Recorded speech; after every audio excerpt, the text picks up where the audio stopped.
Պարոն Սաղաթելյան, նախ երեկվա իշխանության քննադատության մասին, դաշնակցության հետ կապված, նրանք խոսում էին ձեր նվիրատվությունից եւ պարզվում է դաշնակցությունը ընդամենը 1 միլիոն դրամի նվիրատվություն է ունեցել։ Ինչպես է գոյատևում այդ գումարը ձեր կուսակցությունը։ Սուտ են ասում, հերթական անգամ ու ինչպես միշտ շարունակ։ Այդ հաշիվները մոնիտորինգի է ենթարկվում եւ նվիրատուների ցանկը կա եւ այդ գումարները ինչպես են հայթայթվում ու մնացածը, այսինքն պետք է հասկանալ այս մարդը ինչ է ուզում եւ ինչ է անում։ Երեք շատ ավելի լկտի հերթական ցինիկ հայտարարություններ արեց այդ մասին, խոսում է կուսակցությունների ներքին ժողովրդավարության մասին, թե իր ինչ գործն է, փորձում է դրանով միջամտություն գործել այլ կուսակցությունների ներքին գործերին։ Տեսեք, դաշնակցության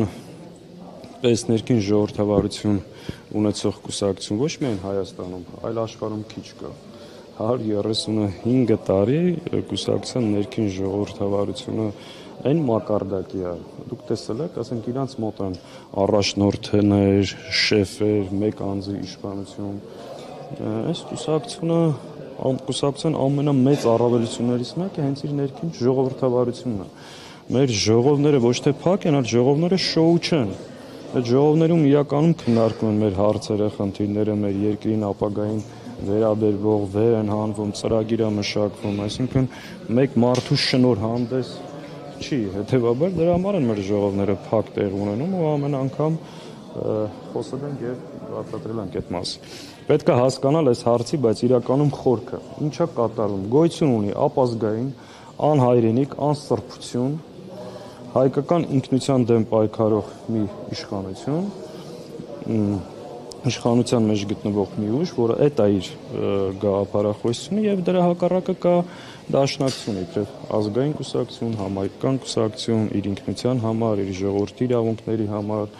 տեսլական ունեցող։ Ասում դուք ձեր ինքնուրույն կփակվեք իր կարիքները չկա։ Գիտեք, այս 135 տարի մեջ գիտեք ինչքան Նիկոլ Փաշինյաններ են եկել գնացել։ Դաշնակցությունը դա գաղափարախոսություն է, դա էություն է, դա բովանդակություն է, ժողովրդի ծոցից ծնված գաղափարախոսություն ու կուսակցություն է։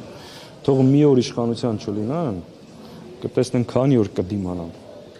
Հետևաբար դուք տեսնեք ով կփակի, ով կմնա։ Ամոթանք էր տալիս ձեզ, ասում էր չեք ամաչում, որ մինչև հիմա չեք կարողանում իշխանափոխություն անել։ Ասում էր վերկացեք հեղափոխություն արեք։ Տեսեք, ես այդ մասին շատ եմ ասել։ 24 ժամ թող դադարեցնեն ուժային կառույցների ապօրինությունները, ձերբակալությունները, լսումները, ճնշումները, այն ինչ որ անում են, կտեսնենք ինքը կմնա թե չէ։ Այսինքն այսքան մարդ ձերբակալել, այսքան բռնություններ, ով խոսի տանեն կալանավորեն, հետո կանգնեն ասեն, բա ինչի հեղափոխություն չեք անում։ Դրանով երկու նպատակ է ուզում հետապնդում։ Մեկ ուզում է ցույց տա, որ իր գործած դավաճանությունները, հակապետական գործունեությունը, եթե ինչ է ասում, պատերի տակ ինձ չեն գյուլնում եւ մինչեւ հիմա իշխանություն են, ուրեմն ժողովուրդը համաձայն է ինձ հետ, բայց ինքը սխալն է, ժողովուրդը համաձայն չի։ Եվ եթե դեռ ինքը իշխանություն է, չի նշանակում, որ արտահայտում է մեր ժողովրդի հավաքական կամքը եւ ժողովուրդը համաձայն է իր քայլերի եւ գործողությունների հետ։ Ինքը փորձում է սրանով ժողովրդին ներքաշել եւ մեղսակից դարձնել այն բոլոր դավաճանություններին, զիջումներին եւ հակապետական գործունեությանը, որ իրականացրել։ Պարոն Սաղաթելյան, հենց այս պահին էլ կառավարության դիմաց պատերազմի մասնակից մի խումբ տղաներ, այսպես հանդիսավոր կերպով մեդալները հանձնում են, վերադարձնում են եւ իրենց ողոքն են արտահայտում իշխող ուժի դեմ, որ իրենք պայքարի պատմությունը խեղաթյուրում են, այսպես են ասում, սրան ինչպես եք վերաբերվում։ Նորմալ են վերաբերվում, իրենք անընդհատ փորձում են ներկայացնել, որ մեր ազգային ազատագրական պայքարը Արցախյան շարժումը, նրան հերոս տղերքը, ովքեր իրենց կյանքը նվիրել են, զոհաբերվել են հանուն հայրենիքի, արել են հանուն ոչնչի։ Արժեզրկում են մեր ամբողջ անցյալը, մեր հերոսական էջերը ու փորձում են ներկայացնել, թե մենք ընդհանրապես ստամոքսով ապրող կենցաղային ազգային նպատակներ չունեցող ժողովուրդ ենք արժեզրկելով այդ պայքարը։ Հետևաբար այդ տղերքի հերոսների իրենց կյանքը մեր երկրի համար դրված ազատամարտիկների այդ քայլը շատ հասկանալի է ու ողջունելի։ Միայն խոսում են դասալիկների մասին, միայն խոսում են ինչ որ չգիտեմ սպաների, չգիտեմ գեներալների թերությունների բացթողումների մասին։ Ինչի չեն խոսում են տասնյակ հարյուրավոր դեպքերի մասին, որտեղ հայ զինվորը 18 տարեկան, 20 տարեկան հայ մարդը ինչ սխրագործություններ արել, մինչև վերջի փամփուշտը կռվել եւ պաշտպանել իր հայրենիքը, իր խրամատ, իր դիրք։ Ինչի չեն ներկայացնում այդ ամեն ինչ։ Միայն մի պատճառով, որպեսզի արդարացնեն իրենց հանձնումները, իրենց դավաճանությունները եւ այն վիճակը, որ այսօր գոյություն ունի։ Խնդրեմ։ Կարող եք պատահի վախենում եք Հայոց Սաղաթելյան օրինակ հեղափոխություն անել, որովհետև ասում եք բանդերը կլեցնի ուժային կառույցների ձեռքում։ Օրինակ Սերժ Սարգսյանի պաշտոնավարման օրոքել, չէ՞, բանդերը լիքն էին, ընդդիմադիր գործիչները ճնշվում էին, բանդերն էին լցվում, փողոցային ակցիաները, այո, ոստիկանական ուժերի միջամտությամբ կռեցվում էին։ Այս տեղի ունեցավ 2018 թվականը եկել ողջունեց։ Ուրեմն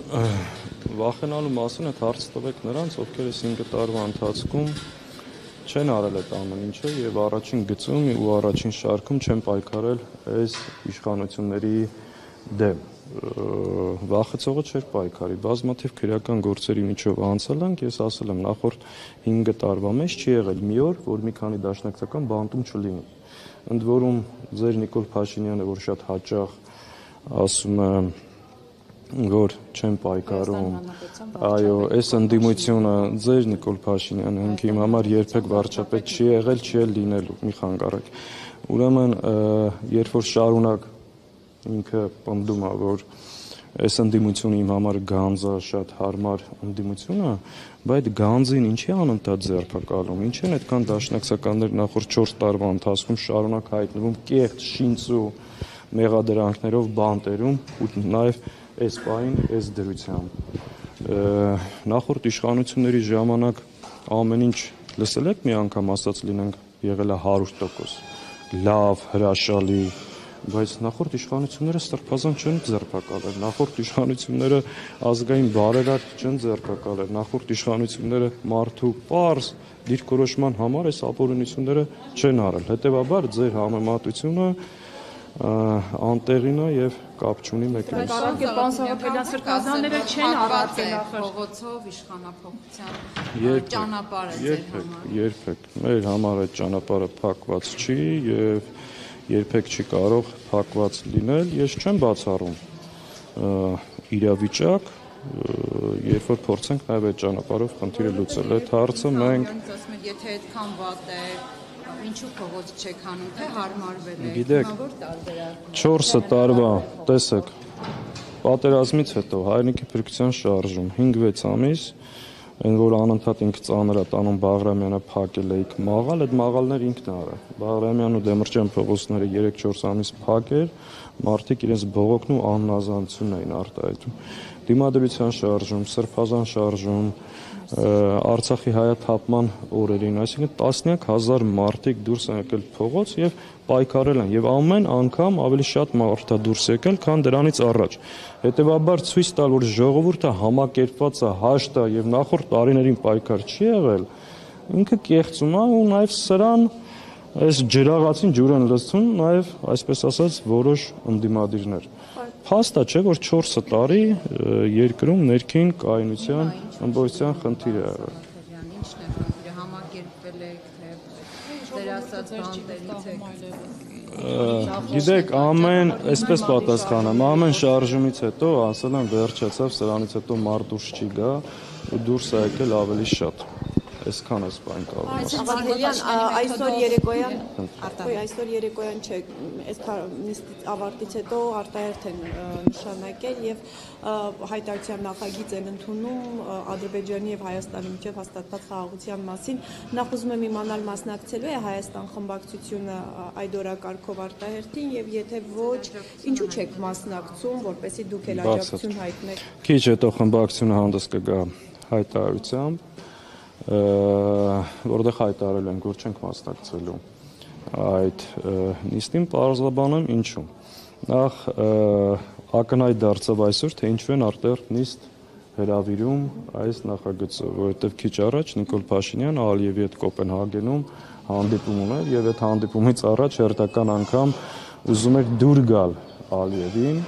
ցույց տալու իր հնազանդությունը եւ իր պահանջները շարունակական կատարելու այդ մեծ ցանկությունը։ Մենք ոչ Ալիևին դուր գալու խնդիր ունենք, ոչ էլ նրա պահանջները կատարելու պարտավորություն։ Սա մեկ, երկրորդը չենք մասնակցում, որովհետև սա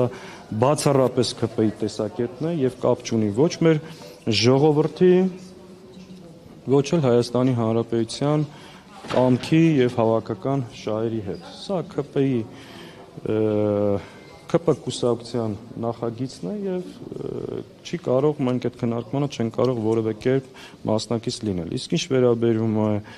օգոստոսի 8-ին այսպես կոչված երկուամսական խաղաղությանը, դրա մասին կետերով անդրադարձել ենք, դա խաղաղության հետ կապ չունի։ Երբ որ մենք ասում ենք սա խաղաղության հետ կապ չունի, անմիջապես ասում են դուք դեմ եք խաղաղությանը եւ հանդես եք գալիս խաղաղության դեմ։ Մենք դեմ չենք, խաղաղությունը անհրաժեշտություն է, բայց իրենց առաջարկածը զիջումների, հսկայական զիջումների դիմաց զինադադար են ընդամենը, որ իրենք փորձում են մեր ժողովրդին ծախել իբրև խաղաղություն։ Հետևաբար այս շոուին մենք չենք պատրաստվում մասնակից լինել եւ չենք մասնակցել։ Իմպիչմենտի գործընթացը ինչի աշտարակությունները փոխանցել եք այդ նախագծի տակ։ Մեր գործընկերները ձևաթուղթը փոխանցել են մեզ, падգամավորների մեծ մասը ստորագրել են, ունենք երկրից բացակայող падգամավորներ կվերադառնան կստորագրեն, ունենք անազատության մեջ գտնվող падգամավոր, որ դեռ ձևաթուղթ իրեն չենք փոխանցել, կարծում եմ շաբաթվա մեջ ստորագրված կվերադարձնենք ձևաթուղթը մեր գործընկերներին։ Դրանից հետևություններ կան։ Գործընթացի մնացած քայլերի հետ կապված պետք է դիմեք պատիվ ունեմ խմբակցությանը կամ հանրապետական։ Իսկ միայն ստորագրություններն եք պարոն Սաղաթելյան դնում, մի րոպե, մենակ ստորագրություններն եք դնում եւ մնացած ամբողջ պատասխանատվությունը թողնում եք իրենց վրա։ Շատ հստակ հայտարարել եմ գործընթացի համար կա քաղաքական պատասխանատվություն ստանձնած ուժ, խմբակցությունը դրել է իր ստորագրությունները, ակնկալում ենք ողջամիտ ժամկետներում ապահովել մնացած ստորագրությունները, սկսել գործընթացը եւ խորհրդանի ամբիոնից հայտարարել եմ մեր աջակցությունը այդ գործընթացին լինելու է, կլինի փողոցում, կլինի որտեղ, բայց քայլերը հարկականություն ոչ, կա գործընթացի քաղաքական պատասխանատվություն ստանձնած ուժ։ Եթե նախանձախնդիր եք իմպիչմենտի գլուխ բերելու հետ կապված, պարոն Սաղաթելյան, ճիշտ չի, որ դուք ձեր մասով ձեր անելիքներն անեք։ Բայց ով ասել չենք անելու։ Բայց ես ասեցի չենք անելու։ Իր խմբակցության падգամավորների հետ համոզեք որ միանան։ Ես չեմ կարծում իրենց համոզելով հնարավոր է որ միանան, պետք է լինի համաժողովրդական հուշք ու ճնշում, իրենք տեղիք տան ժողովրդի այդ ճնշմանը եւ միանան։ Ի սկզբանե մենք այդ տեսակետին ենք։ Հիմա ինձ հավելյալ հարցեր, եթե տա գործընթացի մասին, ես չեմ կարող պատասխանել, որովհետեւ չգիտեմ մեր գործընկերները ինչ քայլեր ունեն պլանավորած։ Բայց այդ թեմայի կապված դուք ասում եք, որ ակնկալում եք ողջամիտ ժամկետում իրենք գործընթացին, այսպես գործնական արդեն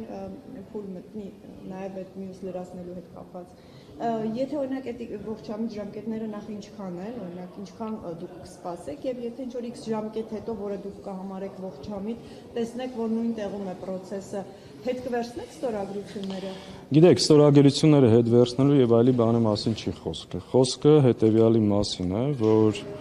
քանի որ կար երկար խոսակցություն, որ process-ը հաջողելու հնարավորություն ունի եւ դանդաղում է այս պատճառներով նորից չկրկնում։